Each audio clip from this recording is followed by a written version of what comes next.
దివ్యాత్మ స్వరూపులారా, సాయి బంధువులారా,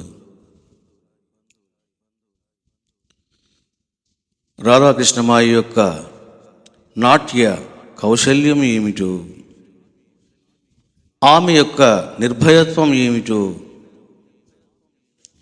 ఆమె యొక్క వాదన పటిమ ఏమిటో,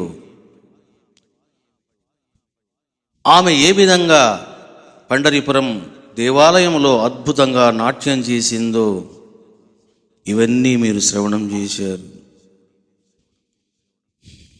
ఆలయ పూజారులు,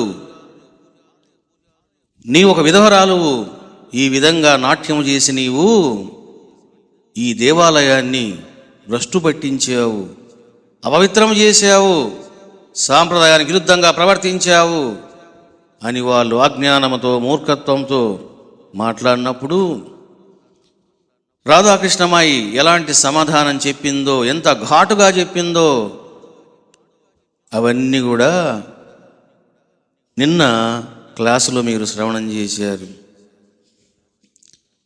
మరి ఆలయ పూజారులు, ఇక నీవు ఈ దేవాలయానికి రావద్దు, మేము నిన్ను శాసిస్తున్నాము, ఇక నీవు ఈ ఆలయానికి రావడానికి వీలు లేదు అని కఠినంగా, కఠోరంగా, క్రూరంగా శాసిస్తే మరి రాధాకృష్ణమాయి ఏం చేసింది, తాను ఏ విధంగా స్పందించింది, రియాక్ట్ అయ్యింది అనేది బిక్కుబాయి చక్కగా చెప్పడం జరిగింది.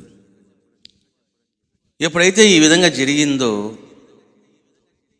రాధాకృష్ణమాయి వాళ్ళతో వాదించిన తర్వాత ఇక బయటికి వచ్చేసిందంట. ఏమి జరిగిందో బిక్కుబాయి చెబుతూ ఉన్నది. ఆ ఉత్సవాలలో ఎన్నో అంగళ్ళు వెలిశాయి. విఠలుడి చిత్రపటాలు, విగ్రహాలు, బొమ్మలు అమ్ముతున్నారు. ఉత్సవం కాబట్టి చాలామంది ఏం చేస్తారంటే రకరకాల దుకాణాలు తెరవడము, వ్యాపారం చేయడము, దేవుడి యొక్క సామాగ్రి అమ్మడము, చిత్రపటాలు అమ్మడము, దండలు అమ్మడము, ఈ విధంగా చేస్తూ ఉంటారు. ఉత్సవం కాబట్టి చాలా అంగళ్ళు వెలిశాయట. సుందరక్క తనకు బాగా నచ్చిన రాధాకృష్ణుల విగ్రహాన్ని కొనుక్కున్నది. రాధాకృష్ణమాయి ఒక షాప్కి వెళ్ళిందంట. అక్కడ ఒక మంచి తన హృదయానికి నచ్చినటువంటి, బాగా స్పందింపజేసినటువంటి ఒక రాధాకృష్ణుల విగ్రహాన్ని కొనుక్కున్నదట. ఇక్కడ ఆమె యొక్క హృదయంలో ఎవరున్నారో మీకు చక్కగా బోధపడుతుంది. వాస్తవంగా పండరీపురము అన్నప్పుడు అందులో కొలువై ఉన్న దైవం ఎవరు అన్నప్పుడు చాలామంది విష్ణువు అనుకుంటారు. అక్కడ కొలువైనది విష్ణువు కాదు, శ్రీకృష్ణుడు. ఇక్కడ రాధాకృష్ణుల విగ్రహాన్ని ఆమె కొనుక్కోవడం జరిగింది. చివరికి ఆ పాండురంగడి యొక్క విగ్రహాన్ని కూడా తాను కొనుక్కోలేదు. ఎందుకంటే అప్పటికి చిత్రపటాలు ఇవన్నీ బహుశా వచ్చి ఉండవు, అప్పటికి ఇంకా అంత ఫోటోగ్రఫీ ఉండకపోవచ్చు. అందువలన ఆమె అదే విధంగా ఉన్న విగ్రహాన్ని కొనుక్కోవచ్చు. వాస్తవంగా పండరీపురంలోన శ్రీకృష్ణుడు నడుము మీద చేయి పెట్టుకొని నిలబడి ఉంటాడు. అటువంటి విగ్రహాన్ని కొనుక్కోవచ్చు. కానీ రాధాకృష్ణమ్మ ఏం చేసిందంటే రాధా కృష్ణ ఇద్దరు ఉన్నటువంటి విగ్రహాన్ని కొనుక్కుందంట. అంటే ఆమె హృదయంలో ఎవరున్నారు అన్నది ఇక్కడ మనకు స్పష్టమవుతుంది. అసలుకి పండరీపురములోన కొలువై ఉన్న దైవం ఎవరు, అసలు ఆ దైవం యొక్క రహస్యం ఏమిటి అనేది కూడా చాలా రసవత్తరంగా ఉంటుంది. ఏదైనా ఆలయాన్ని సందర్శించినప్పుడు ఆలయ చరిత్ర తెలుసుకోవాలి. అప్పుడు మనసు ఆ మధురానుభూతిని అది పొందుతుంది. ఊరికి ఏదో పోవడం, నమస్కారం చేయడం, దండాలు పెట్టడం, ఇది అధమ భక్తి అంటారు దీన్ని. పండరీపురములోన అసలు ఏమిటి ఆ చరిత్ర అని మనం చూసినప్పుడు, శ్రీకృష్ణుడు రుక్మిణీదేవిని వివాహం చేసుకున్నాడు. అప్పుడప్పుడే వివాహమైంది. వివాహమైన కొత్త రోజులు అవి. కొన్ని రోజులకే శ్రీకృష్ణుడు బృందావనానికి వెళ్ళాడు. బృందావనంలో తాను గోపికలతో రాసలీల చేస్తూ ఉన్నాడు. ఈ విషయం తెలుసుకున్నది రుక్మిణి. శ్రీకృష్ణ స్టేయింగ్ ఇన్ బృందావనం అని తెలుసుకున్నది. సరే, శ్రీకృష్ణు కోసము రుక్మిణీదేవి బృందావనానికి వెళ్ళింది. అక్కడ తాను కళ్ళారా చూసింది. శ్రీకృష్ణుడు అనేక గోపికలతో తాను రాసలీల చేయడము, రాసక్రీడ చేయడము, ఇవన్నీ కళ్ళారా చూసి ఆమెకు చాలా బాధ కలిగింది. నేను శ్రీకృష్ణుడిని ఎంతో ఊహించుకున్నాను అని చెప్పేసి అతను ఆ రాసలీలను, రాసక్రీడను ఆమె అపార్థం చేసుకుని అక్కడి నుంచి చకచక చకచక నడిచిపోయింది. ఎక్కడికి వచ్చింది ఆమె? దిండీర వనము. ఇప్పుడు పండరీపురం ఏదైతే ఉందో ఆ ప్లేస్ని గతంలో ఏమనేవారంటే దిండీర వనము. ఇది ఎక్కడ ఉన్నది అంటే 2 నదుల సంగమ స్థానములో ఉన్నది. చంద్రభాగ నది, భీమా నది, ఈ 2 నదులు సంగమ స్థానంలో ఉంటుంది ఈ క్షేత్రం, పండరీ క్షేత్రం. సరే, రుక్మిణి వెళ్ళిపోయింది. దిండీర వనములోన వైరాగ్యం పొంది, నా కృష్ణుడు నాకే సొంతం అనుకున్నాను, అతడు నా సొంతము కాదు, అతడు ఈ విధంగా బిహేవ్ చేశాడని చెప్పేసి ఆమె బాధపడి మనసు నొచ్చుకొని ఏం చేసింది? ఆ దిండీర వనములో కఠోరంగా ధ్యానం చేసింది, తపస్సు చేసింది. ఈ విషయం తెలుసుకున్నాడు శ్రీకృష్ణుడు. అక్కడికి వచ్చాడు, రుక్మిణిని అనుగ్రహించాడు. రుక్మిణి, నువ్వు అజ్ఞానంలో ఉన్నావు, మోహములో ఉన్నావు. నేను అంటే ఏమనుకుంటున్నావు నీవు? అనంత సాగరుడిని. అనంత సాగరాన్ని నీ సొంతం అనుకుంటే అది నీ యొక్క మూర్ఖత్వం. అనంతమైన ఆకాశం ఎవరి సొత్తు కాదు, అనంత సాగరము ఎవరి సొంతము కాదు. నీవు నన్ను సరిగా అర్థం చేసుకోలేదు. తపస్సు చేశావు కదా, నేనేమిటో తెలుసుకో అంటాడు శ్రీకృష్ణుడు. రుక్మిణి కొన్నాళ్లకు తపస్సు చేసి సత్యాన్ని తెలుసుకుంటుంది. శ్రీకృష్ణుడు చేసేది ఒక అద్భుతమైనటువంటి, అమోఘమైనటువంటి, నిర్వచించడానికి వీలు లేనటువంటి, మానవులకు అర్థముగానట్టి, మేధస్సుకు అందనట్టి రాసలీల చేస్తున్నాడు అని అర్థం చేసుకున్నది రుక్మిణీబాయి. తన తప్పును తెలుసుకున్నది. శ్రీకృష్ణుడు సంతోషించాడు. అప్పుడు శ్రీకృష్ణుడు అన్నాడు, రుక్మిణీబాయ్, నీ యొక్క తపస్సుకు చిహ్నంగా, జ్ఞాపకంగా నేను ఇక్కడ కొలువై ఉంటాను. నేను ఎన్నో రోజులు నీ కోసం నిరీక్షించాను, నువ్వు ఎప్పుడు లేస్తావా అని చెప్పేసి నువ్వు చాలా కఠోరంగా దీక్షతో కూర్చున్నావు. నేను ఎన్నోసార్లు ఇక్కడ నిలబడి నీకోసం వెయిట్ చేశాను. అందుకే నేను ఈ విధంగా ఈ భంగిమలో ఉంటాను అని చెప్పేసి ఏం జరిగింది? శ్రీకృష్ణుడు అక్కడ శిల రూపములో ఆయన కొలువయ్యాడు. అందుకే చూడండి, పండరీపురంలో ఉన్నటువంటి విగ్రహము నడుము మీద 2 చేతులు పెట్టుకొని ఇలా చూస్తూ ఉంటాడు. అక్కడ ఎవరిని చూస్తున్నాడు? రుక్మిణిని చూస్తున్నాడు. ఆ విగ్రహం కూడా మీకు ఎలా ఉంటుందంటే, it is not the black stone. శ్రీకృష్ణుడిని మేఘశ్యాముడు అని అంటారు, నీల మేఘశ్యాముడు. చాలామంది ఏమనుకుంటారంటే కృష్ణుడు నల్లని వాడు అనుకుంటారు. నలుపు అంటే ఇక్కడ కాకి నలుపు కాదు. నేరేడు పండు బాగా మాగినప్పుడు అది నీలంగా ఉంటుంది. చాలామంది తిని ఉంటారు. నేరేడు పండు బాగా పండినప్పుడు ఏ విధంగా అయితే అది నీలంగా ఉంటుందో ఆ కలర్లో ఉంటాడు శ్రీకృష్ణుడు. అందుకని ఆ విగ్రహం కూడా మీకు ప్యూర్ బ్లాక్గా కాకుండా కొంచెం డిఫరెంట్గా ఉంటుంది. మీరు ఎప్పుడైనా చూడండి. సో ఈ రకంగా అక్కడ శ్రీకృష్ణుడు కొలువైనాడు. మరి పాండురంగ విఠల అని ఎందుకు అన్నారండి? విఠ్ అని అంటే మరాఠీ భాషలో విష్ణువు అని అర్థం. మరి శ్రీకృష్ణుడు ఎవరు? విష్ణు స్వరూపం, విష్ణు అవతారం. కాబట్టి మరాఠీ లాంగ్వేజ్లో విఠ్ అని అంటే విష్ణు అని అర్థం. అందుకే ఆయన్ని విఠల అన్నారు. మరి పాండురంగ అనే పేరు ఎందుకు వచ్చిందండి? మీకు ఎక్కువ పండరీపురంలో పాండురంగ విఠల పండరినాథ విఠల అని వాళ్ళు గానం చేస్తూ ఉంటారు. పాండురంగ విఠల పండరినాథ విఠల, పండరి నాథ విఠల, అది అర్థమైంది. పండరి అంటే అదొక ఊరు, అందులో కొలువైన నాథుడు విఠలుడు అర్థమైంది. మరి ఈ పాండురంగడు ఎవరు?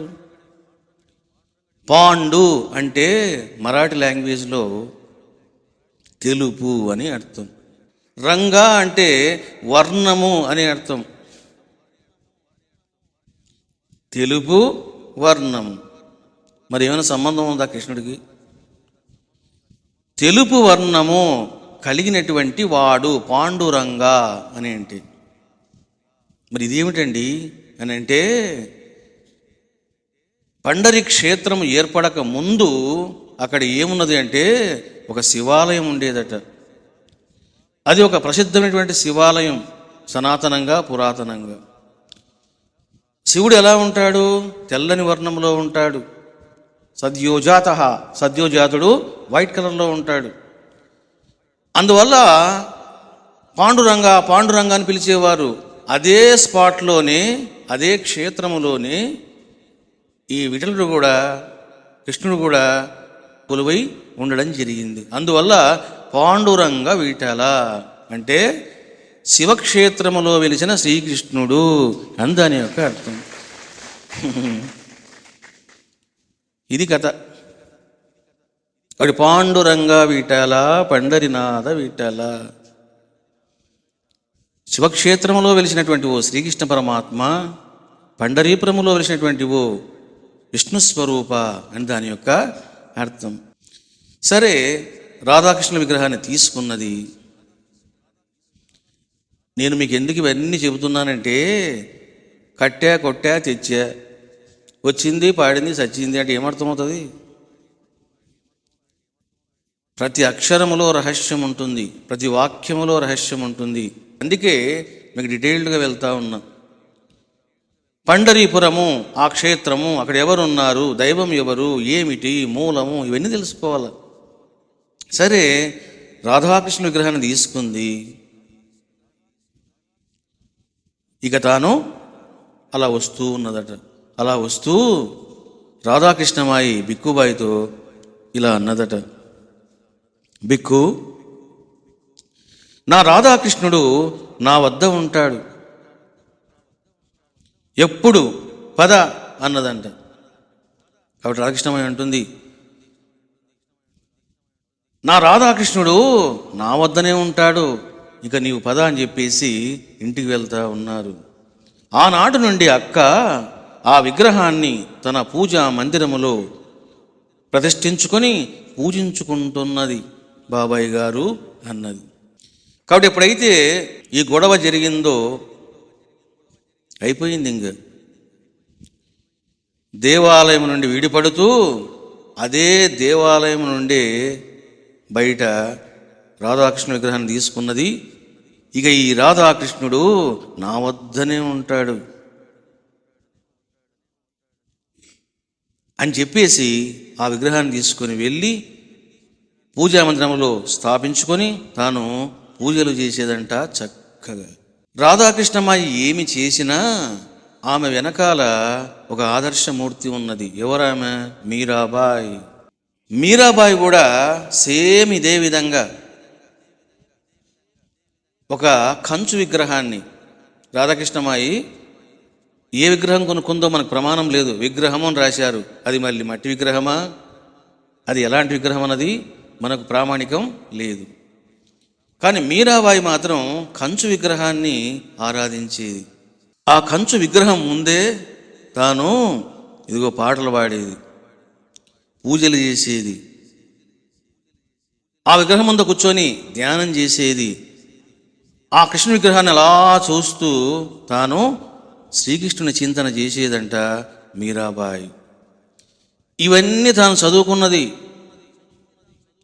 అందుకే ఇప్పుడు ఆమె కూడా ఇవన్నీ చేస్తూ ఉన్నది. సో ఎందుకు కొనుక్కున్నది అన్నప్పుడు there is a flashback of Meerabai. Meerabai ఒక విగ్రహాన్ని ఇంట్లో పెట్టుకొని తాను ఆరాధించింది కాబట్టి రాధాకృష్ణమాయి కూడా ఏం చేసిందంటే ఒక విగ్రహాన్ని కొన్నది. ఆ విగ్రహాన్ని తాను ఎంతగా ఆరాధించిందంటే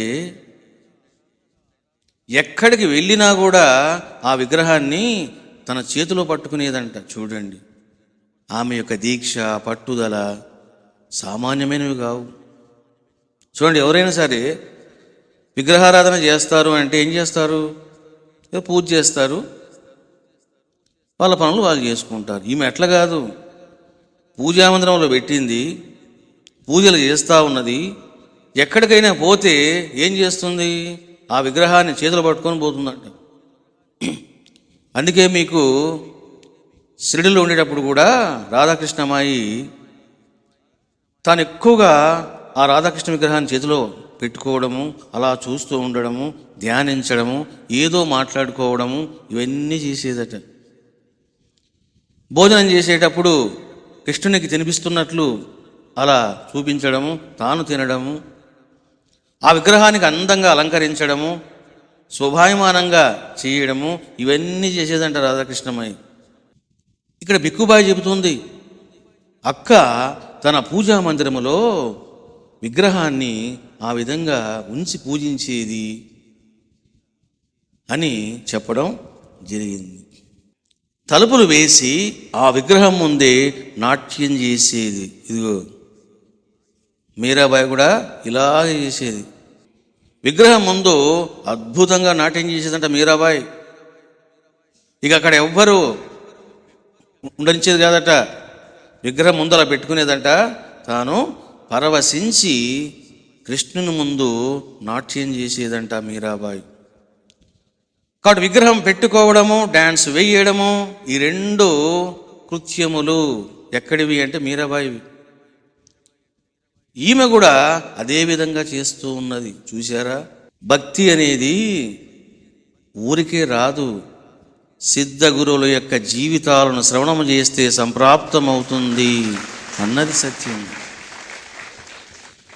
రాధాకృష్ణమ్మ ఎందుకు ఈ విధంగా బిహేవ్ చేస్తుంది అని అంటే, ఇదిగో అక్కడ నేర్చుకున్నది గ్రంథములోన. మీరాబాయి విగ్రహాన్ని పూజించడము, దాని ముందు డ్యాన్స్ వేయడము, ఇవన్నీ చదువుకున్నది కాబట్టి she also doing like that. ఆమె కూడా అదే విధంగా చేస్తూ ఉన్నది. అందుకే చూడండి, నేను కూడా ఎందుకు మీ అందరు విగ్రహాలు ఇస్తూ ఉంటాను అనంటే, దేహాన్ని దేవాలయంగా, తన హృదయాన్ని పరమాత్మమయంగా చేసుకోవడం అందరికీ సాధ్యం కాదు. అది సులభం కూడా కాదు. అంతటి సంస్కారము, అంతటి యోగ్యత, అర్హత చాలామందికి ఉండవు. ఎప్పుడు తన ఇల్లే దేవాలయం అవుతుందో తన దేహము నెమ్మదిగా దేవాలయంగా మారుతుంది. ఒక విగ్రహం ఇంట్లో ఉందంటే చాలు. బాబా ఎలాంటి వాడంటే, విగ్రహం చిన్నగా ఉందా పెద్దగా ఉందా అన్నది బాబా చూడడు. నీ యొక్క భక్తి తత్పరత ఆయన చూస్తాడు.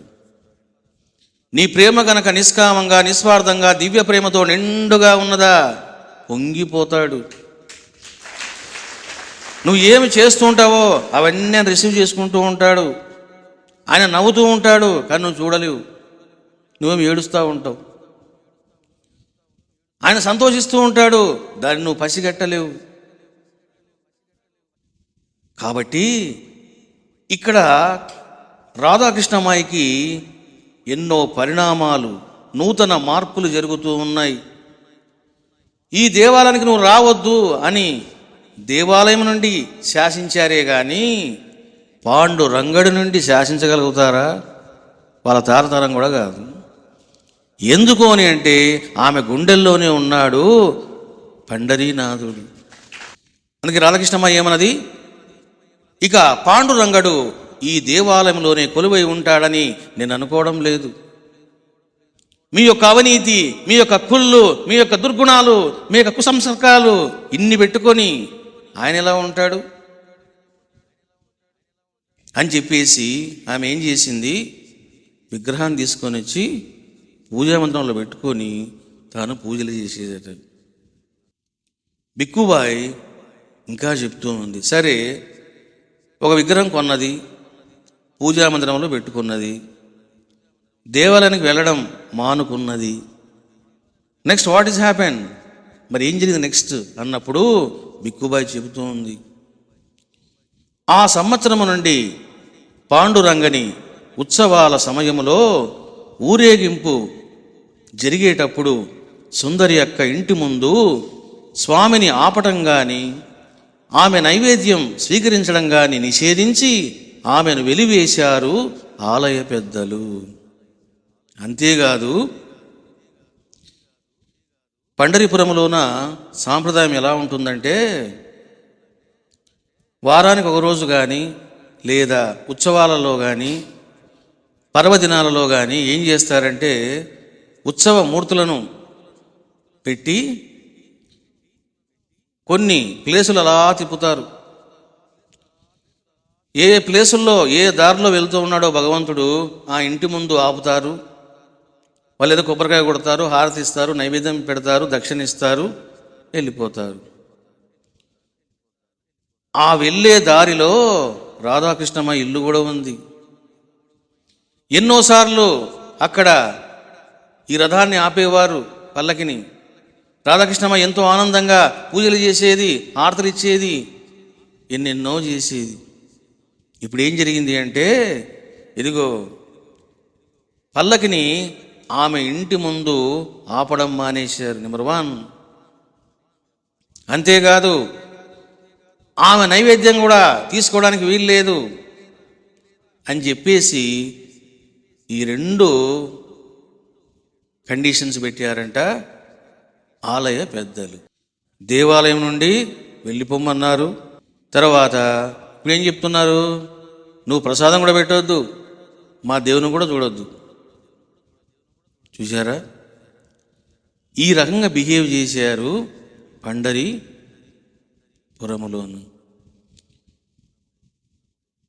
చూడండి మానవ సంస్కారాలు ఎలా ఉంటాయంటే, నేను మీకు చెప్తూ ఉంటాను, పీఠాలు, ఆశ్రమాలు, వ్యవస్థలు, ఆలయాలు,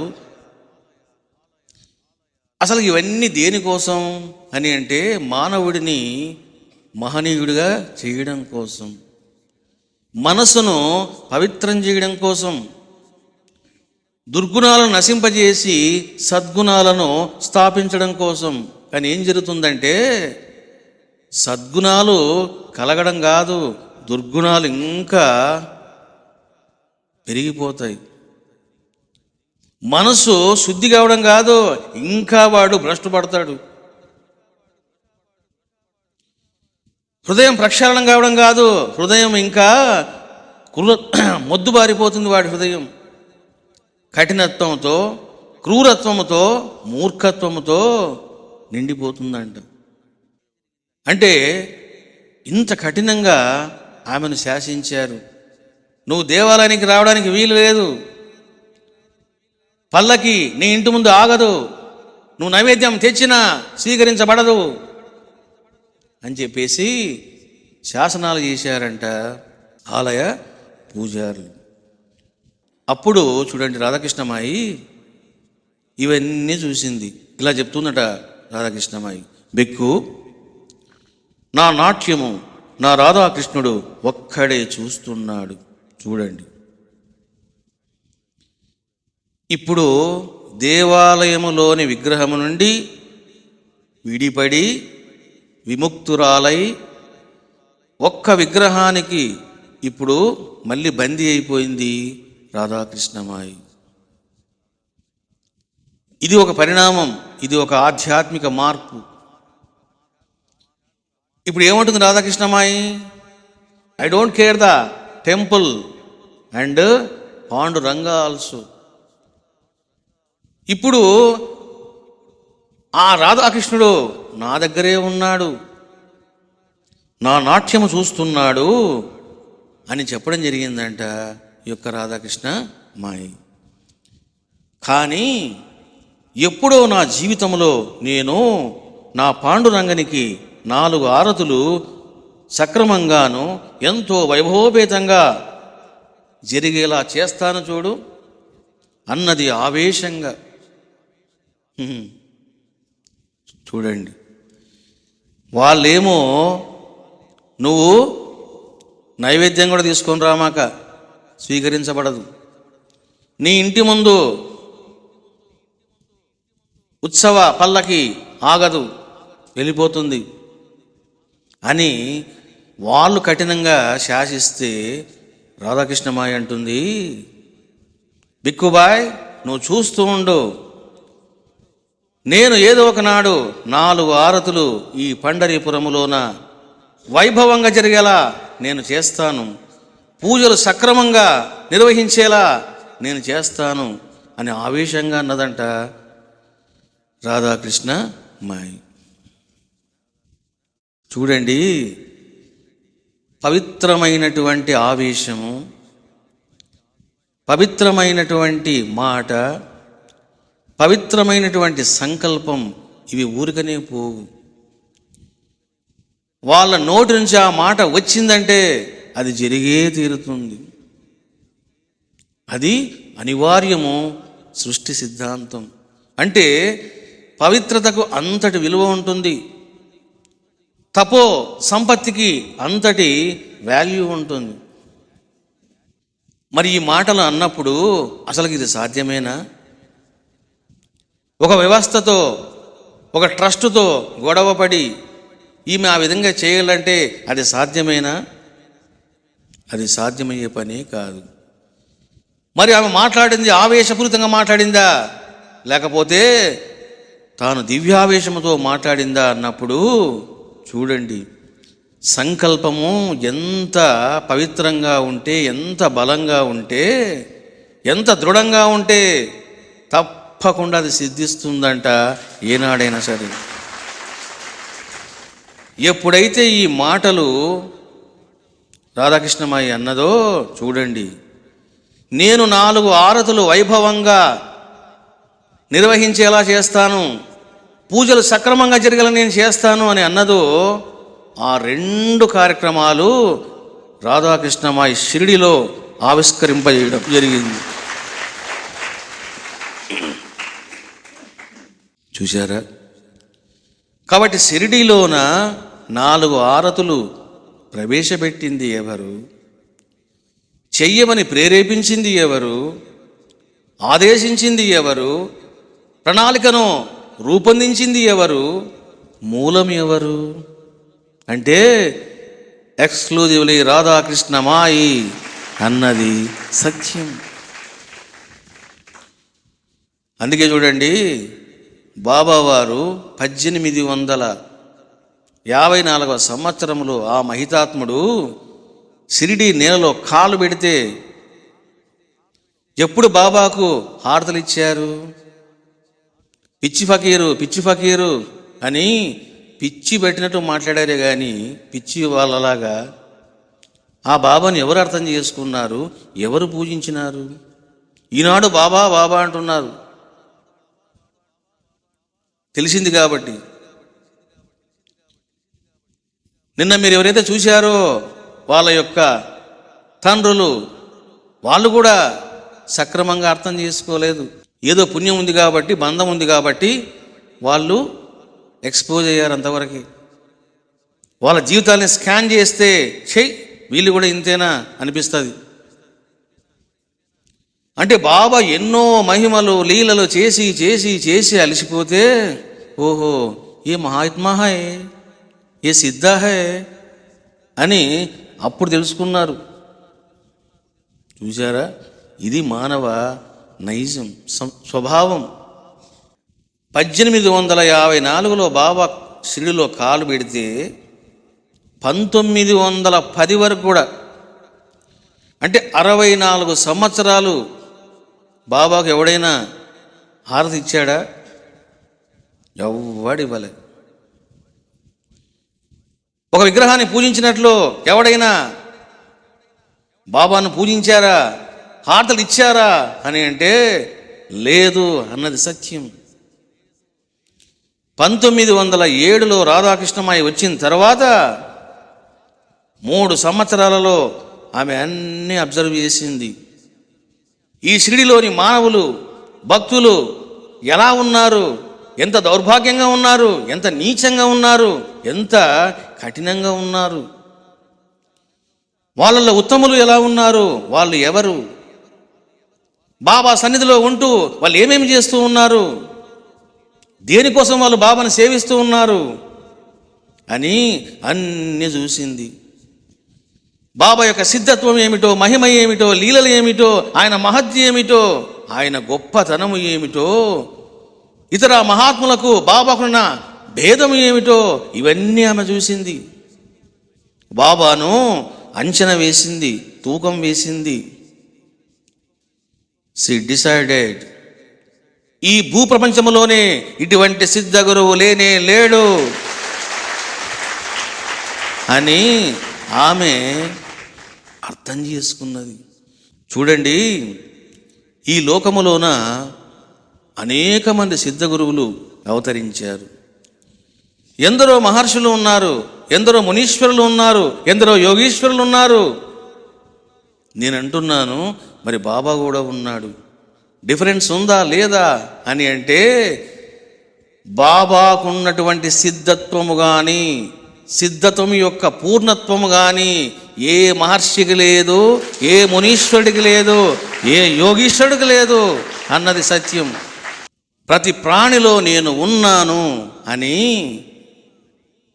ఏ దేవుడు చూపించాడు? శ్రీరాముడు చూపించాడా? శ్రీకృష్ణుడు చూపించాడా? వ్యాసుడు చూపించాడా? ఏ మహితాత్ముడు చూపించాడు? ప్రతి ప్రాణిలో నేను ఉన్నాను, ప్రతి ప్రాణిలో దైవం ఉన్నాడు, ఆ దైవము నేనే, ఆ చైతన్య స్వరూపాన్ని నేనే, ఆ పరబ్రహ్మాన్ని నేనే అని లోకానికి మాటలతో కాదు, ఆచరణాత్మకంగా నిరూపించిన ఏకైక మహనీయుడు షిరిడి సాయినాథుడు.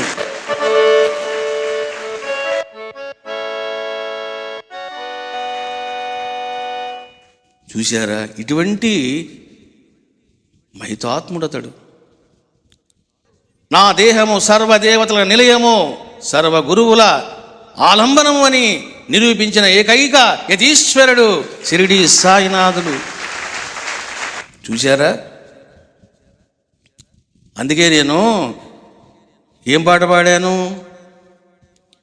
4 యుగములు గాలించిన నీలాంటి యోగి లేడయ్యా.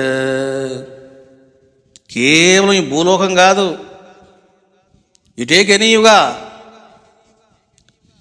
ఈ భూలోకం కాదు, నువ్వు ఏ లోకం తీసుకో, ఈ యొక్క కలియుగం కాదు, నువ్వు ఏ యుగం తీసుకో.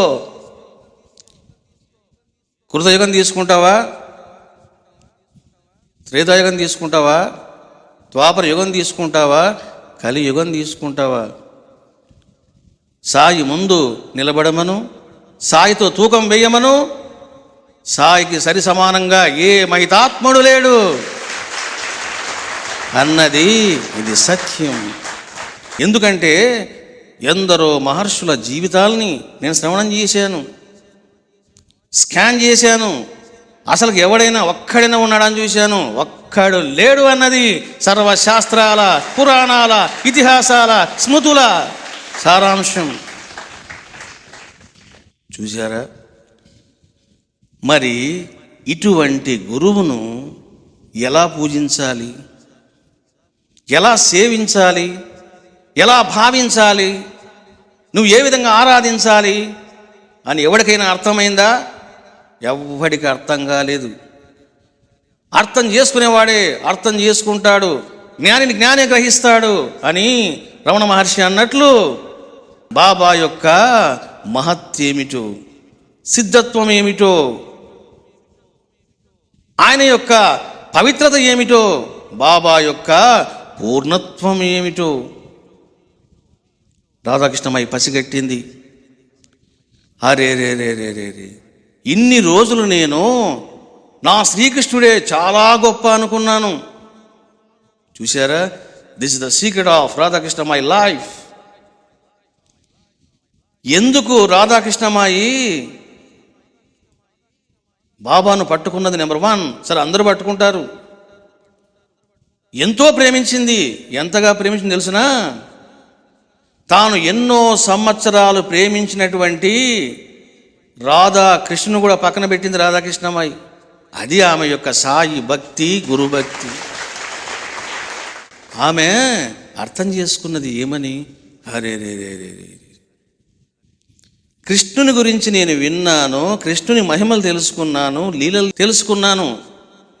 Now I'm seeing practical in the Shirdi what Baba is doing, what level of miracles is doing. ఆయన ఎలాంటి మహిమలు చేస్తున్నాడన్నది కళ్ళారా చూసింది రాధాకృష్ణమాయి. ఏం చేస్తున్నాడు? జీవులను తన ఇష్టం వచ్చినట్లు ఇదిగో తీసుకొని వస్తున్నాడు. చనిపోయిన జీవుడిని ఇదే షిడిలో ఉన్నటువంటి ఒక వ్యక్తి గర్భంలో ప్రవేశపెడుతున్నాడు.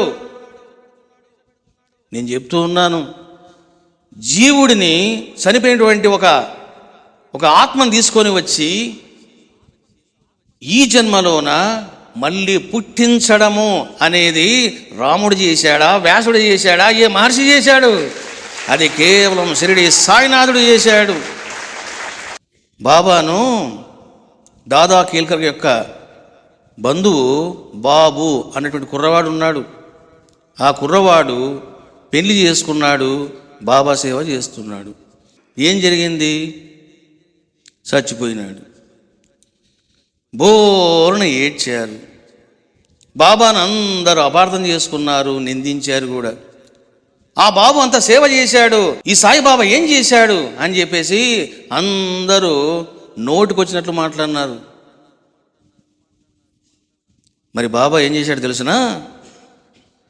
ఆ చనిపోయినటువంటి బాబును శ్రీమతి ప్రధాను గర్భములో మళ్ళీ ప్రవేశపెట్టాడు షిరిడి సాయినాథులు. చూశారా? ఏం చిన్న విషయమా ఇది? ఏ మహర్షి చేశాడయ్యా? చూపించండి. ఏ యోగీశ్వరుడు చేశాడు ఇటువంటివి? కేవలము షిరిడి సాయినాథుడు చేశాడు. ఎందుకు? హీ ఈజ్ ద సాక్షాత్ శివ. అతడు సాక్షాత్ శివుడు కాబట్టి, దేవాది దేవుడు కాబట్టి అటువంటి కృత్యాన్ని ఆయన చేశాడు. బయ్యాజీ తండ్రి చనిపోయాడు, కార్యక్రమాలు చేశారు. షిరిడి ప్రజలు అన్నారు, క్యారే భయ్యాజీ ఆప్కా బాబా క్యా కియా, తుమ్హారా బాప్ మర్ గయా, తూ డైలీ జాకో సేవా కర్తే బాబా క్యా కరా రే సాలే అని అతన్ని అందరూ మాట్లాడినారు. మరి బాబా ఏం చేశాడు? అరే భయ్యాజీ తూ రో నకో, हम कैसे वाला महात्मा है आपको मालूम, देखो हमारा चमत्कार, तेरा बाप को हम फिर పిలింగే, నీ తండ్రిని నేను మళ్ళీ పిలిపిస్తాను అని చెప్పి కేవలము 1 సంవత్సరం తిరగక ముందే తన తండ్రిని మళ్ళీ బయ్యాజికి పుట్టేలా చేసిన మహితాత్ముడు షిరిడి సాయినాథులు. చూశారా? నేను ఎందుకు బాబాను ఎంత ప్రేమిస్తున్నానో తెలుసా? నేను కూడా రాధాకృష్ణమాయిలాగానే, రాధాకృష్ణమాయి పాండు రంగడిని పట్టుకుంది, రాధాకృష్ణుని పట్టుకున్నది. నేనెవరిని పట్టుకున్నాను? అమ్మవారిని పట్టుకున్నాను. శివుడిని పట్టుకున్నాను. మరి బాబాను ప్రేమించినంతగా వాళ్ళని ప్రేమించానా? ఏదైనా సరే నిజాయితీతో మాట్లాడాలా, నిర్భయంగా మాట్లాడాలా. బాబాను ప్రేమించినంతగా అమ్మవారిని నేను ప్రేమించానా? లేదు. శివుని ప్రేమించానా? లేదు. ఎందుకు బాబానే ప్రేమించాను అంటే ఆయన వైభవం అలాంటిది, ఆయన మహత్వం అలాంటిది అన్నది సత్యం. చూశారా? కాబట్టి బావిలోని కప్పలాగా నా గురువే గొప్పవాడు అని నేను చెప్పడం కాదు, సత్యాన్ని నేను చెప్తూ ఉన్నా. నా గురువు కాబట్టి నేను ఆకాశానికి ఎత్తడం లేదు, లేనిది కల్పించడం లేదు, అసత్యాన్ని సత్యంగా చెప్పడం లేదు, సత్యమే చెబుతూ ఉన్నాను. అటువంటి మహితాత్ముడు షిరిడీ సాయినాథుడు. చూడండి, ఇవన్నీ చూసిన తర్వాత అరే రే రే రే రే, ఇటువంటి మహితాత్ముడికి నేను ఎలా సేవ చేయాలి అని ఆమె ఆలోచన సాగరంలో పడిపోయింది. నేను నా కృష్ణుడే గొప్పవాడు అనుకున్నాను. నా కృష్ణుని మించి సాయిబాబా లీలలు చేస్తున్నాడు. నేను భాగవతములో, పురాణాలలో ఎన్నో కథలు చదువుకున్నాను. ఆ కథలను మించి ఈ షిరిడీ నాయకుడు ఎన్నో మహిమలు చేస్తూ ఉన్నాడు బాబావారు అని గ్రహించింది రాధాకృష్ణమాయి. అప్పుడు చూడండి, అందరినీ సమావేశపెట్టింది. శ్యామాను, మహల్సాపతిని, బయ్యాజిని, తాత్యాను, ఎవరెవరు ప్రముఖులు ఉన్నారో అందరిని కూర్చోబెట్టింది. పిచ్చి వెదవల్లారా, ఇప్పటిదాకా మీరు ఆ మహితాత్ముడిని సరిగా కొలవలేదు. ఆ మహాత్ముడు ఎంతటి గొప్పవాడో అంత గొప్పగా మీరు పూజలు చేయలేదు, ఆయన్ని ఆరాధించలేదు. మీరంతా కూడా మీకు లభించిన రత్నాన్ని జారవిడ్చుకుంటూ ఉన్నారు. కనీసము మిగిలిన సమయమైన ఆయన్ని ఆరాధించండి. మనం వెళ్ళి ఒక దేవాలయానికి వెళ్ళి పూజలు చేయడం కాదు, సాక్షాత్తు ఆ భగవంతుడే ఇక్కడ సజీవంగా కదులుతూ ఉన్నాడు, నడయాడుతూ ఉన్నాడు. నడయాడే పరబ్రహ్మాన్ని, సజీవంగా ఉండే దైవాన్ని విడిచిపెట్టి మనము పిచ్చి పనులన్నీ చేస్తూ ఉన్నాం. ఇంట్లో కూర్చొని పూజలు చేస్తూ ఉన్నాం, జపాలు చేస్తూ ఉన్నాం. Leave the all the things. సాయిబాబానే పూజించండి, సాయిబాబానే పట్టుకోండి అని చెప్పేసి అప్పుడు 1910 చూశారా, అంటే ఆఫ్టర్ 2.5 years 1907లో ఆమె వచ్చింది. మనకు సంవత్సరం తెలుసు కానీ నెల తెలియదు. చూడండి, చాలామంది అసలు ఆమె ఎప్పుడు వచ్చింది అనే విషయాన్ని కూడా సరిగా రాయలేకపోయారు. రాధాకృష్ణమాయి 1907లో షిరిడిలో ప్రవేశించింది. 1910లో రాధాకృష్ణమాయి నూల్కర్ని పిలిచింది. తాత్యా సాహెబ్ నూల్కర్, ఇతను ఎవరు? ఒక జడ్జి, గొప్ప బాబా భక్తుడు. నూల్కర్, నేను చెబుతూ ఉన్నాను, ఈ రోజు నుంచి బాబాకు హారతులు మొదలు పెడదాం.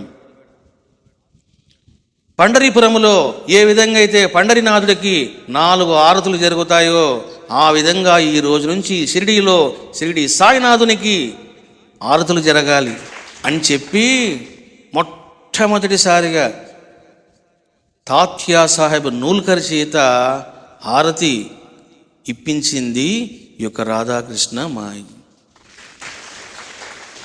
అక్కడి నుంచి ఇంకా స్టార్ట్ అయింది. మరి దీన్ని బాబా ఆమోదించాడా లేదా అన్నప్పుడు వాస్తవంగా బాబా ఎవరైనా పూజిస్తే కూడా తన్నేవాడు, కొట్టేవాడు, తిట్టేవాడు. మరి ఇటువంటి బాబాకు హారతులు ఇస్తే ఊరుకుంటాడా? ఊరుకోడు. అందరూ భయపడ్డారు. అప్పుడు రాధాకృష్ణమ్మాయి చెప్పింది, నేను పవిత్రంగా సంకల్పం చేశాను, బాబాకు విన్నవించాను, బాబాకు నచ్చజెప్పాను, నా ఆత్మతో ఆయన యొక్క ఆత్మను స్పందింపజేశాను, ఘోషింపజేశాను. కాబట్టి మీరు భయపడవద్దు, ధైర్యంగా నువ్వు వెళ్ళి స్టార్ట్ చేయి అన్నది రాధాకృష్ణమాయి. కాబట్టి 1910లో తొలిసారిగా బాబాకు ఆరతిచ్చిన మహితాత్ముడు ఎవరు, భక్తుడు ఎవరయ్యా అంటే తాత్యా సాహెబ్ నూల్కర్. దీనికి మూలకర్త ఎవరయ్యా అంటే రాధాకృష్ణమాయి. ఎప్పుడైతే బాబా దీన్ని ఆమోదించాడో ఇంకా బాబా కూడా ఎంకరేజ్ చేశాడు. ఈ విషయాలన్నీ కూడా నేను మీకు తర్వాత చెప్తాను, ఎందుకంటే ఇవన్నీ మీకు వస్తాయి నెక్స్ట్ క్లాసులోను. అప్పుడు ఇంకా హారతులు ఎన్ని పాడారు, ఏ హారతులు, అవన్నీ మీకు చెప్తాను. కాబట్టి చేసినటువంటి సంకల్పం ఊరికే పోలేదు. ఆవేశముతో, పవిత్రంగా, ప్రేమతో, వేదనతో రాధాకృష్ణమాయి అన్నది, ఈ పండరీపురంలోన నేను 4 హారతులు జరిగేలా వైభవంగా చేస్తాను చూడు బిక్కు అన్నది. అది ఎక్కడ చేసిందో తెలిసిన, షిరిడిలో చేయడం జరిగింది రాధాకృష్ణ మాయి. పూజలు సక్రమంగా చేయిస్తాను అన్నది, అదే పూజలు ఇక్కడ కూడా మళ్ళీ స్టార్ట్ అయింది. అంటే బాబాకు ఎట్లా పూజ చేయాలి, ఫస్ట్ ఏం స్టార్ట్ చేయాలి, ఎలా ఎండ్ చేయాలి, సామాగ్రి ఏమేమి ఉండాలి, ద్రవ్యాలు ఏమేమి ఉండాలి, అన్నీ డిజైన్ చేసింది రాధాకృష్ణమాయి. ఈ రకంగా ఆమె మాట్లాడినప్పుడు బిక్కుబాయి మనసులో అనుకున్నదట. అనుకొని ఏమనుకున్నదో నానా చంద్రకర్తో చెప్తుంది బిక్కుబాయి. ఆలయ ప్రవేశమే నిషేధించబడిన ఈ తరుణ విధవ చేత ఎవరు ఎప్పుడు ఆమె పై చెప్పిన పద్ధతులన్నీ అమలు జరిపింప చెయ్యనిస్తారు? చూడండి, ఈమె ఏంటేంటో మాట్లాడుతుందే. టెంపుల్ నుంచే వెలివేశారు, పల్లకి ఆగడం లేదు, నైవేద్యం స్వీకరించబడటం లేదు. పరిస్థితి ఇంత కఠినంగా ఉంటే, దుర్మార్గంగా ఉంటే 4 హారతులు ఎవడు చేయనిస్తాడు, ఎక్కడ చేయనిస్తాడు? చూడండి, ఆ అవకాశము ఎవరిస్తారు? పెదనాన్నగారు అని ఈమె మాట్లాడిందంట బిక్కుబాయి. అయితే ఆమె మనస్సు నొప్పించను నేను. ఆమె ఆవేశంగా ఆవేదనతో మాట్లాడినా నేను ఆమె మనసును నొప్పించను. ఆమె కోరిక, సంకల్పము, ఆశయము తీరకపోవచ్చు, తీరడం అసాధ్యము, అసంభవము అనే విషయం కూడా నాకు తెలుసు. కానీ నేను ఆమె మనసును నొప్పించను. చూసారా? అంటే నేను ఆమె మనసును నిరుత్సాహపరచను, డిస్కరేజ్ చెయ్యను. ఎప్పుడు కూడా ఆప్తులు, ఫ్రెండ్స్, శిష్యులు, తోటి శిష్యులు, భక్తులు ఎలా ఉండాలి అంటే ఎప్పుడు కూడా ఎంకరేజింగ్ యాప్టిట్యూడ్తో మాట్లాడుతూ ఉండాలి. కానీ చాలామందికి డిస్కరేజ్ యాటిట్యూడ్ ఉంటుంది. ఏదైనా జరిగిందనుకోండి, ఇంకా వాళ్ళు దిగజారిపోయి నిరుత్సాహపరుస్తూ ఉంటారు. అట్లా ఎప్పుడు ఉండకూడదు. చూడండి, ఇక్కడ బిక్కుబా యొక్క సంస్కారము చాలా ఉదాత్తంగా ఉంది, ఉన్నతంగా ఉంది. ఇట్లా ఉండాల. ఆమె మనసుకు తెలుసు ఏమని, ఇవన్నీ అవుతాయా చస్తాయా అని. అయినా కూడా రాధాకృష్ణమాయిని నిరుత్సాహపరచలేదు బిక్కుబాయి. అయితే ఆమె మనసు నొప్పించను నేను, నీవు అవన్నీ తప్పక సాధిస్తావక్క అంటుంటాను పెద్దనాన్నగారు అంది బిక్కుబాయి. నువ్వు అవన్నీ సాధిస్తావక్క అని చెప్పేసి ఎంకరేజ్మెంట్ చేసేదంట బిక్కుబాయి. జీవుడు ఒకటి తెలిస్తే దైవం మరొకటి తెలిసినట్లు ఈమె ఒకటి భావిస్తా ఉన్నది జరగబోయేది, దైవము నిర్వహించబోయేది షిరిడిలో మరోలా ఉంది. ఈ రకంగా ఆవేశంతో మాట్లాడడము, సంకల్పముతో మాట్లాడడము, ఇవన్నీ కూడా మీరు శ్రవణం చేశారు. సరే, ఇవన్నీ చెప్పింది బిక్కుబాయి. ఈ నాన్న అనుకున్నాడు, ఈ అమ్మాయి గలగల మాట్లాడుతుందే కానీ అసలు నన్ను పైకి పోనివ్వదే, ఈ రాధాకృష్ణమాయి ఏమో కిందికి రావడం లేదు అని చెప్పేసి ఇదేం కర్మ అనుకున్నాడు. కానీ ఆసక్తిగా అన్ని వింటూ ఉన్నాడు. కానీ ఆమెను చూడాలి అన్న ఆరాటము, పరితాపము ఇంకా ఎక్కువైంది నానా చందోర్కర్కు.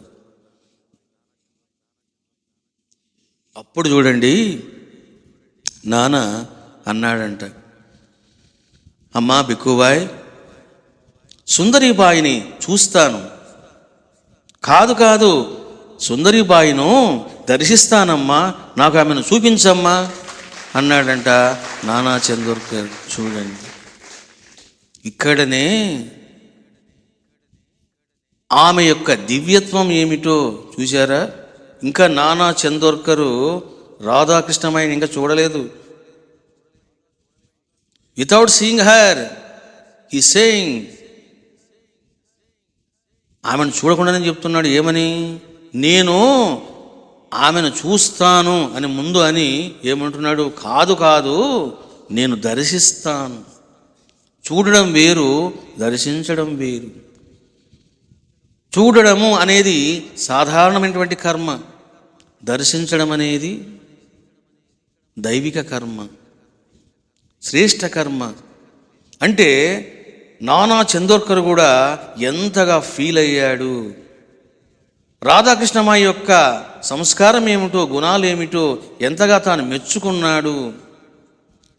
ఆమె యొక్క సాధన సంపత్తిని, ధ్యాన నిష్టను విని ఎంతగా తాను సంతోషించాడు అనేది ఇక్కడ మనకు బాగా అర్థమవుతుంది. తెలిసిన అమ్మాయి కదా అని వచ్చాడు. ఇప్పుడు ఏం చేస్తున్నాడు? అమ్మాయి తెలిసిన అమ్మాయి సామాన్య అమ్మాయి కాదు, దివ్యత్వం కలిగినటువంటి తపో సంపన్నురాలు అని ఒక అవగాహనకు వచ్చాడు నానా చందోర్కర్. బిక్కుబాయ్, నేను ఆమెను దర్శిస్తానమ్మా, నాకు ఆమెను చూపించమ్మా అని అన్నాడంట. చూడండి, అప్పటికే సుమారుగా ఒక 45 మినిట్స్ గడిచిపోయింది. మనకు 4 క్లాసులు గడిచిపోయింది. ఇది 5వ క్లాసు. ఇంకా రాధాకృష్ణమాయి ధ్యానం చేస్తూనే ఉంది, బిక్కుబాయ్ చెప్తూనే ఉంది. ఈ స్వామి ఒకటే చెప్తాడమ్మా. 5వ క్లాస్ వచ్చింది, ఇంకా మెట్లు దిగలేదు రాధాకృష్ణమాయి. కళ్ళు తెరవలేదు, నోరు తెరవలేదు. ఈ స్వామి ఒకటే మాట్లాడుతున్నాడు అని అనుకుంటున్నారు. అంటే అప్పటికే 45 మినిట్స్ గడిచిపోయింది. ఆమె ఏమో ఇంకా రాలేదు. దీన్ని బట్టి మనకి ఏమర్థమవుతుంది? వాస్తవంగా పై గదిలో రాధాకృష్ణమాయి ధ్యానం చేస్తూ ఉంది, క్రింది గదిలో వీళ్ళు ఉన్నారు. ఈ మాటలు వినపడవా? ఎందుకంటే అవన్నీ చిన్న చిన్న ఇండ్లు, అవన్నీ కూడా పెద్ద హైటెక్ ఇండ్లేం కాదు, అవి చిన్న చిన్న ఇండ్లు. అవి అంటే డూప్లెక్స్ హౌస్ ఎలా ఉంటాయో అలా కట్టుకున్నారు వాళ్ళు. కింద హాలు, కిచెను, పైన ఒక రూమ్ ఉంది. ఆ రూమ్ని రాధాకృష్ణమాయి ఏం చేసింది? పూజా మందిరంగా చేసుకున్నది. అక్కడ ధ్యానం చేస్తూ ఉన్నది. మరి ఇన్ని మాటలు మాట్లాడుతూ ఉంటే మరి శబ్దం వినపడదా? తప్పకుండా వినపడుతుంది. ముందే బిక్కుబాయి మెల్లగా మాట్లాడదు, గలగల గలగల మాట్లాడుతుంది ఆమె. ఇప్పుడు ఆమెను చూసిన తర్వాత ఆమె మళ్ళీ మాట్లాడుతుంది. అంటే వీళ్ళు ఇంతగా సంభాషణ చేస్తూ ఉన్న 45 నిమిషాలు 1 అవరు ఆమె అలా ధ్యానములో నిష్ఠతో ఉందంటే ఆమె ధ్యానము మామూలు ధ్యానం కాదు, ఆల్మోస్ట్ ఆల్ ఉత్కృష్టమైన ధ్యానం ఆమెది. అంటే ట్రాన్స్లోకి వెళ్ళిపోయి నిలిచిపోయేటువంటి స్థితిలో అప్పటికే ఉంది రాధాకృష్ణమాయి. చూడండి, సరే ఎప్పుడైతే రాధాకృష్ణమాయి అక్కడ ధ్యానం చేస్తుందో, పారవశ్యంలో మునిగిపోయి ఉందో, నానా చందోర్కర్ తపన పడుతూ ఉన్నాడో, బిక్కుబాయి కాసేపు ఉండండి బాబాయ్ గారు అంటూ ఉందో, ఇంకా నాన్న ఉండలేకపోయినాడు. అమ్మాయి ఇంక నేను ఉండలేను, నేను ఇంకా చూస్తానమ్మా, నేను శబ్దం చెయ్యను, కామ్గా పైకి వెళ్తాను, నువ్వు కూడా వచ్చి ఆమెను చూస్తాను, మళ్ళీ కిందికి వస్తాను అన్నాడు. బిక్కుబాయ్ సరే ఇంకా పెద్ద వ్యక్తి కాబట్టి, తెలిసిన బంధువు కాబట్టి ఇంకా అంటే బాగుండదని చెప్పేసి ఒప్పుకుంది. సరే ఇద్దరు కలిసి మెల్లగా మెట్లెక్కి పైకి వెళ్ళారంట. That is the first time Nana Chandorkar seeing the Radhakrishnamai. రాధాకృష్ణమాయిని తన కళ్ళతో చూడడం ఇదే మొదటిసారి. గదిలోకి ప్రవేశించాడు. గది అంతా కూడా ప్రశాంతంగా ఉందంట.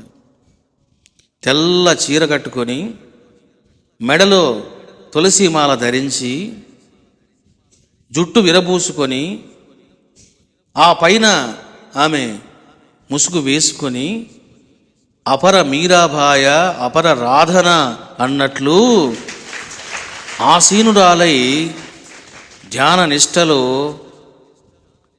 ఉందంట రాధాకృష్ణమాయి. ఒక్కసారిగా ఆమెను చూసే లోపల అద్దిరిపడ్డాడు నానా చందోర్కర్. ఏమిటా సౌందర్యము, ఏమిటా దివ్యత్వము, ఏమిటా పారవశ్యము, ఏమిటా ఆనందస్థితి, ఏమిటా నిశ్చల స్థితి, ఏమిటా పరమానంద స్థితి అని చెప్పేసి ఆమెను చూస్తూ అలా కింద కూర్చున్నాడంట. బిక్కుబాయ్ అనుకుంది, చూస్తాను కిందికి వస్తానన్నాడు, కూర్చున్నాడే అనుకుంది. మళ్ళీ బిక్కుబాయ్ పిలుస్తుందేమో అని చెప్పేసి నాన్న ఏం చేశాడు, కన్ను మూసుకున్నాడు. బిక్కుబాయ్ చూస్తూ ఉంది. ఈరోజు నాకు తిట్లు తప్పవు, ఎందుకంటే రాధాకృష్ణమాయి చాలా కఠినంగా ఉండేదంట. చూడు, నేను ఏం చెబితే నువ్వు అలా చేస్తేనే బాగుపడతావు, నేను చెప్పిన దాన్ని నీవు అతిక్రమిస్తే నువ్వు పనికిమాల దానవు అవుతావు అని ఎన్నోసార్లు బాగా తిట్టింది. ఆ తిట్లన్నీ బాగా గుర్తున్నాయి. అందువలన బిక్కుబాయ్ ఏం చేస్తుంది, ఆమె కొంచెం భయపడతా ఉంది. చూడండి, ఎప్పుడైతే ఆమె అలా ధ్యానం చేయడము, ఆ ధ్యాన పారవశ్యాన్ని చూశాడు నానా చందోర్కరు, అప్రయత్నంగా అతని కళ్ళు మూతలు పడ్డాయంట. తెలియకుండానే కింద కూర్చున్నాడు. ఏం చేశాడు, అతను కూడా ధ్యానములో మునిగిపోయాడంట నానా చందోర్కర్. చూశారా, ఆమె సన్నిధిలోకి వెళ్ళగానే కండ్లు మూతలు పడ్డా. ఈ ధ్యాన పారవశ్యం అవలీలగా సులభంగా కలిగింది అంటే ఏమిటి దాని అర్థం? There is acting power. అక్కడ రాధాకృష్ణమాయి ఉన్నత స్థితిలో ఉన్నది అన్నది సత్యం. సూర్యుడు ఏ విధంగా అయితే తన కిరణాలను నిరంతరం ప్రసరింపజేస్తూ ఉంటాడో, ఎప్పుడైతే సిద్ధగురువు కండ్లు మూసుకొని అలా ధ్యానములోకి వెళ్ళిపోతాడో, పారవశ్యములోకి, వెంటనే సిద్ధగురువు యొక్క దేహము నుండి శక్తి తరంగాలు ప్రసారమవుతూ ఉంటాయంట. ఎప్పుడైతే అవి ప్రసారం అవుతాయో ఏమవుతుంది, అలా ప్రసారం కాగానే వీడు కూడా కండ్లు మూసుకుంటాడు. ఫిజిక్స్లోన రేడియేషన్ ఎఫెక్ట్ అంటారు. రేడియేషన్ ఎఫెక్ట్ అంటే ఒక దాని యొక్క ప్రభావము మరో దాని మీద పడడం, దాని రేడియేషన్ ఎఫెక్ట్ అంటారు. ఒక దాని యొక్క ధర్మము మరొక దాని యొక్క ధర్మాన్ని ప్రేరేపించడాన్ని, మార్చడాన్ని ఏమంటారంటే రేడియేషన్ ఎఫెక్ట్ అంటారు. దాన్ని మన వాళ్ళు చాలామంది ఏం చేస్తుంటారు, వైబ్రేషన్స్ అండి అంటుంటారు. అది కూడా కరెక్టే. అంటే ఎప్పుడైతే అలా సిద్ధగురువు కండు మూసుకుంటాడో ఇమ్మీడియట్గా స్టార్ట్ అయిపోతుంది సిస్టమ్. ఏమిటా సిస్టమ్? Vibrations are passing. ఎవరైతే అక్కడ కూర్చుంటారో, ఆ సన్నిధిలో ఉంటారో, ఆ ఆరాలో ఉంటారు. ఏమవుతుందంటే అప్రయత్నంగా వాళ్ళు అలా వెళ్ళిపోతారు. ఇదే జరిగింది నానా చందోర్కర్కు. చూశారా? అందుకే మన శాస్త్రాలు ఏం చెబుతాయంటే దైవారాధన కంటే కూడా సిద్ధ గురు ఆరాధన శ్రేష్టము. ఎందుకు శ్రేష్టము అని అంటే, ఇదిగో ఒక విగ్రహం ఉన్నది, ఒక గురువు సజీవంగా ఉన్నాడు. ఇప్పుడు ఏది పవర్ఫుల్? గురువే పవర్ఫుల్. మీరు వెళ్ళి కాళ్ళు పట్టుకోండి, మీకు షాక్ కొట్టదు. సిద్ధ గురువు యొక్క పాదాలు, పౌర్ణవాని పాదాలు పట్టుకున్నారా, వెంటనే మీకు షాక్ కొడుతుంది, మీరు పడిపోతారు. అలా పట్టుకోగానే మీరు ట్రాన్స్లోకి వెళ్ళిపోతారు. ఏమిటి కారణం? విగ్రహములో కంటే కూడా మనిషిలో దైవం సజీవంగా కొలువై ఉంటాడు అన్నది సత్యం. ఎందుకంటే సత్యాన్ని సత్యంగానే చెప్పాలా. చూడండి, ఇప్పుడు నేనున్నాను, నా పక్కనే బాబా ఉన్నాడు. మీరు వచ్చి బాబా పాదాలు పట్టుకోండి, మీకేం కాదు. నా పాదాలు పట్టుకోండి, పడిపోతారు. మరి ఆ విగ్రహంలో ఉన్నది ఎవరు, ఇక్కడ ఉన్నది ఎవరు అంటే, ఆ విగ్రహంలో సాయిబాబా ఉన్నాడు, ఈ విగ్రహంలో అంతకంటే ఎక్కువగా ఉన్నాడు. ఎందుకు అని అంటే, దెర్ ఇస్ ఎ సిస్టమ్ పనిచేస్తుంది ఇక్కడ. అందుకే లివింగ్ గురు సేవ సర్వశ్రేష్టము అని చెప్పడం జరిగింది. కాబట్టి ఇక్కడ విగ్రహములో కంటే మనిషి గొప్పవాడు అన్నప్పుడు ఇక్కడ రమణానంద గొప్పవాడని కాదు, విగ్రహములో కంటే కూడా ఒక పర్సన్లో సజీవంగా తనకుమని కొలువై ఉంటాడు అన్నది సత్యం. చూడండి, మీకు ఒక మంచి ఎగ్జాంపుల్ చెప్తాను. స్టూడియో కొత్తగా పెట్టినప్పుడు విశాఖపట్నంలోన వాళ్ళ రూమ్లో కూర్చొని ఎడిటింగ్ చేస్తూ ఉంటారు. మొత్తం 4 రూములు ఉంటాయి. ఒక రూమ్ పక్కనే కొంచెం దూరంలోన నా కుర్చీ ఉంది. నేను అప్పుడప్పుడు ఆ స్టూడియోకి వెళ్ళేవాడిని. ఒకసారి ఏం చేశాను, వెళ్ళి నా సీట్లో కూర్చున్నాను. ఎందుకో నాకు తెలియకుండానే మామూలుగా కన్ను మూసుకున్నాను, అలాగా ట్రాన్స్లోకి వెళ్ళాను. నా పక్క రూమ్ ఉంది. ఇప్పుడు ఆ బాక్స్ ఎలా ఉందో ఆ డిస్టెన్స్లో రూమ్ ఉంది. ఆ రూమ్లోన ఓ ఎడిటరు వాడు పని చేస్తున్నాడు. నేను ఆశ్రమంలో ఉన్నాను, ఎవరి రూమ్లో వాళ్ళు ఉన్నారు. సరే, నేను ధ్యానంలో ఉన్నాను. ఏం జరిగింది? వాడికి వెంటనే నా వైబ్రేషన్స్ వాడి మీద పనిచేసే. చూడండి, అతడు భక్తుడు కాదు, అతడు ధ్యానం చేయలేదు, ఏనాడు ధ్యానం చేయలేదు. నా పట్ల ఏమైనా ప్రేమ ఉందంటే అది ఇంకా స్టార్ట్ అవ్వలేదు. ఎందుకు? కొత్తగా వచ్చాడు.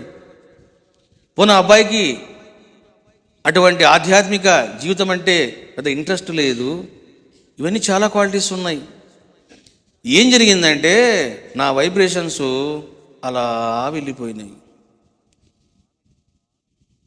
ఒక పావుగంట తర్వాత నేను పైకి లేచాను, బయటకు పోతా ఉన్నాను.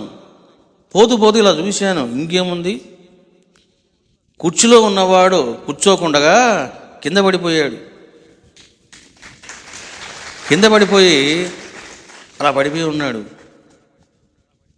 నేను అనుకున్నాను వాడికి ఏమైనా అయిందేమో నేను అనుకున్నాను. ఎందుకంటే ఈ 3 రకరకాలు ఉంటాయి, అటువంటి ఏమైనా ఉందేమని చెప్పేసి నేను కేక వేశాను. రే అబ్బాయి ఏం చూడండి అన్నాను. వాళ్ళు వచ్చి నీళ్లు దాపారు, కూర్చోబెట్టారు. ఏమైందిరా బాబు అన్నా నేను. స్వామి, మీరేమో అక్కడ కూర్చున్నారు, నా పని నేను చేస్తున్నాను, నాకు నెమ్మదిగా నా మైండ్ పని చేయడం మానేసింది. ఇక నాకు తెలియదు, నాకు శ్వాస పెరిగింది. చూసారా, శ్వాస పెరగడం అంటే కుండలిని. శ్వాస పెరిగింది, అది ఎక్కువగా పెరిగి నేను కింద పడిపోయాను స్వామి, కంట్రోల్ తప్పి అన్నాడు ఆ కుర్రవాడు. చూసారా, మరి అక్కడ సాధన ఏమైనా చెప్పబడిందా? ఏమైనా ధ్యానం చేశాడా? This is called radiation effect. అంటే అత్తరమ్మేవాడి అంగడిలో నువ్వు కాలు పెడితే చాలు, నువ్వు కొననవసరం అవసరం లేదు. No need to buy. నువ్వు అంగడిలో కాలు పెడితే చాలు, ఆ సుగంధాన్ని నువ్వు ఆస్వాదిస్తావు, అనుభవిస్తావు. సిద్ధగురు సన్నిధి కూడా అట్లాంటిది. కాబట్టి నానా చందోర్కర్ పైకి వెళ్ళాడు. ఏం జరిగింది? అలా కూలబడ్డాడంట. ఎందుకు? కండ్లు మూతలు పడ్డాయి, ఎనర్జీ పనిచేసింది.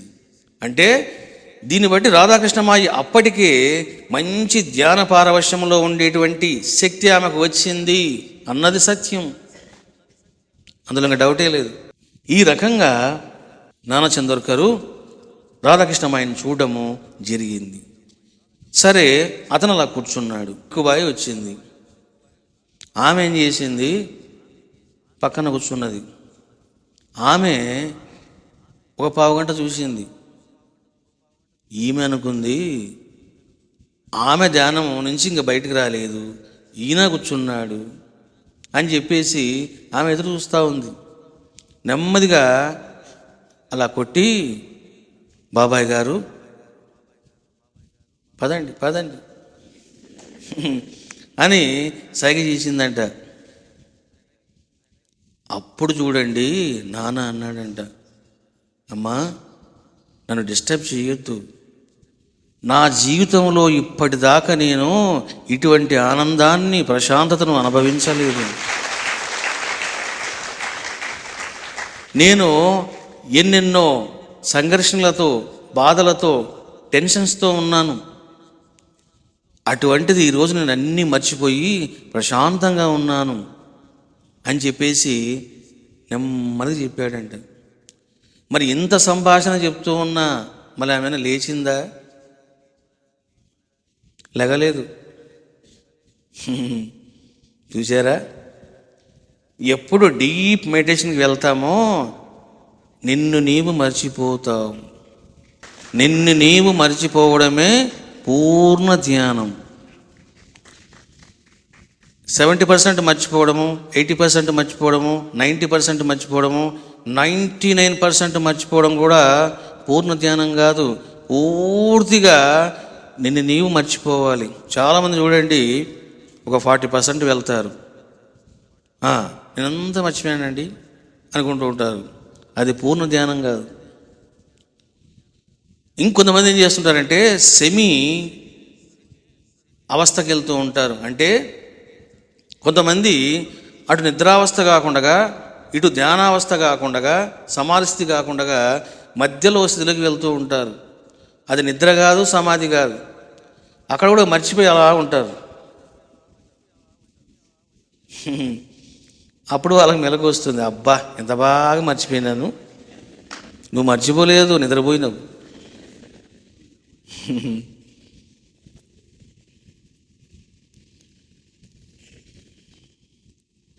కాబట్టి ఇవన్నీ సూక్ష్మంగా ఉంటాయి. ఇవన్నీ మీరు సరిగా అర్థం చేసుకోవాలా. లేదనుకోండి ఊరికూరికనే నేను బాగా మర్చిపోయానమ్మా ఇవాళ అని ఫుల్గా తిని కూర్చుంటే అది సరైన ధ్యానం కాదు. కాబట్టి ఈ రకంగా రాధాకృష్ణమాయి నిశ్చల ధ్యానములో ఉండడము, నానా చందోర్కర్ చూడడము, తాను కూడా ధ్యానంలోకి వెళ్ళడము, ఆత్మానందాన్ని ఆస్వాదించడము, ఇవన్నీ జరిగినాయంటే. మల్లె పువ్వు మాట్లాడదు, సుగంధాన్ని విరజిమ్ముతుంది.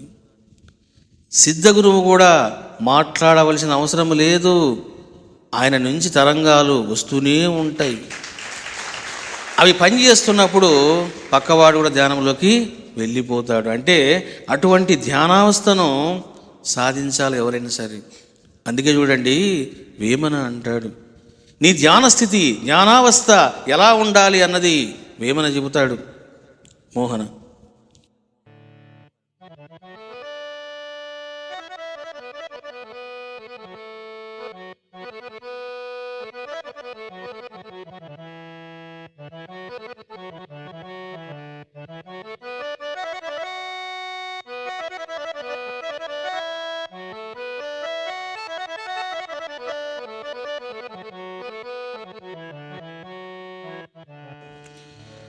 గాలి లేని దీపకలిక చందంబునా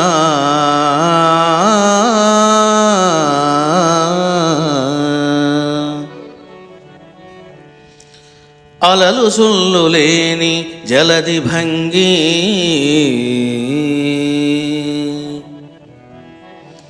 నిశ్చలాత్మయన్న నిర్వికారమునా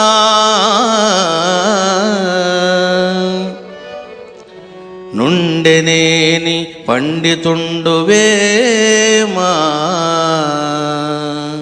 ఆ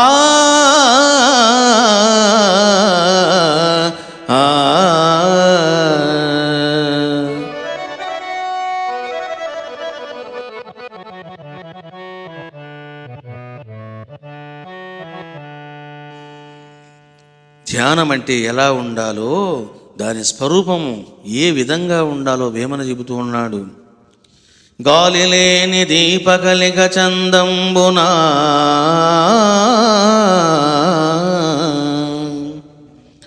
గాలి లేనటువంటి స్థలములో, గాలి లేనప్పుడు దీపము నిశ్చలంగా ఏ విధంగా అయితే ప్రకాశిస్తూ ఉంటుందో, ఏ చిన్న కదలిక కూడా లేకుండా నిశ్చలంగా ఉంటుందో ఆ విధంగా ఉండాలి నీ ధ్యానం. అలలు సొల్లు లేని జలది భంగి, సముద్రం ఎలా ఉంటుంది? అలలతో, అది ఇదిగో ఆటుపోట్లతో, అనేక అలలతో ఉంటుంది సముద్రం. అలలు లేని సాగరం ఏ విధంగా ఉంటుందో, గాలి లేని దీపం ఏ విధంగా ఉంటుందో ఆ విధంగా నీ ధ్యానం ఉండాలి, నీవు ఉండాలి. నిశ్చలాత్మయన్న నిర్వికారంబునా, నిర్వికారంబునా అంటే నీవు ఏ దృశ్యాలు చూడకూడదు, ఏ దృశ్యాలు చూడకుండగా, నిద్రపోకుండగా నీవు కంప్లీట్గా నిశ్చలాత్మగా, చూసారా, నిశ్చలతత్వే జీవన్ముక్తి. నీ మనస్సు ఆ విధంగా నిశ్చలంగా ఉండాలి. ఏ విధంగా ఉండాలి? గాలి లేని దీపము వలె, అలలు లేని సాగరం వలె ఉండాలి. నుండెనేని పండితుండు వేమా, వాడిని పండితుడు అని అంటున్నాడు వేమన. చూశారా, లోకములో పండితుడు అన్నప్పుడు శాస్త్రాలు బాగా చదువుకున్నవాడు, విద్వత్తు బాగా సంపాదించినవాడు, కౌశల్యమును బాగా సంపాదించినవాడు అని అనుకుంటూ ఉంటారు. ఇది లోకం యొక్క తీరు. కానీ వేమన అంటున్నాడు, ఎవరు పండితుడంటే? పండితుడంటే తన మనస్సును నిశ్చలంగా ఉంచుకున్నవాడే పండితుడు అంటూ ఉన్నాడు వేమన. చూశారా, ఏ పండిత అని ఈ యొక్క మరాఠీ భాషలో ఈ పదం ఎక్కువగా వాడుతూ ఉంటారు. పండ, పండిత, ఈ రెండు పదాలు ఎక్కువగా వస్తుంటాయి ఆ భాషలలో. పండ అంటే పూజారి, బ్రాహ్మణ అని అర్థం. పండ వేరు, పండిత వేరు. మన సైడు పండిత అంటే అతడికి విశేష జ్ఞానం ఉన్నవాడు అనుకుంటూ ఉంటారు. మహారాష్ట్రలో ఉన్న పండితుడు అంటే ఇదిగో వేమన ఏదైతే చెబుతూ ఉన్నాడో అదే సంస్కృతి ఈ యొక్క మరాఠీ భాషలో కూడా ఉన్నది. కాబట్టి కేవలము ఉపన్యాసాలు చెప్పేవాడు పండితుడు కాదు, శాస్త్ర జ్ఞానం విశేషంగా ఉన్నవాడు పండితుడు కాదు. గాలి లేని దీపం వలె, అలలు లేని సాగరం వలె మనసు ఆ విధంగా నిశ్చలంగా ఉన్నవాడే నిజమైన పండితుడు అని పండిత అనే పదానికి నిర్వచనం ఇచ్చాడు వేమన యోగి. మరి ఇప్పుడు రాధాకృష్ణమాయి ఎవరు? పండిత. చూశారా, ఆమె ఎవరు అంటే పండితురాలు. దేంట్లో పండిపోయింది ఆమె? ధ్యానం చేయడంలో పండిపోయింది. ఇటువంటి భాగ్యాన్ని సంపాదించుకోవాలి. ఎప్పుడైతే ఈ విధంగా జరిగిందో ఇక కాసేపటికి రాధాకృష్ణమాయి కళ్ళు తెరిచింది. సో ఇప్పుడు బ్రేక్ తీసుకోండి, ఎందుకంటే ఇక్కడ దాకా ఒక ఘట్టం ముగిసింది. ఇక Radhakrishnamayi now she will speak, ఇంకా మాట్లాడుతుంది. బ్రేక్ తర్వాత మనం విందాం. అందరూ చెప్పండి, శ్రీ సచ్చిదానంద సద్గురు సాయినాథ్ మహారాజు కీ జై.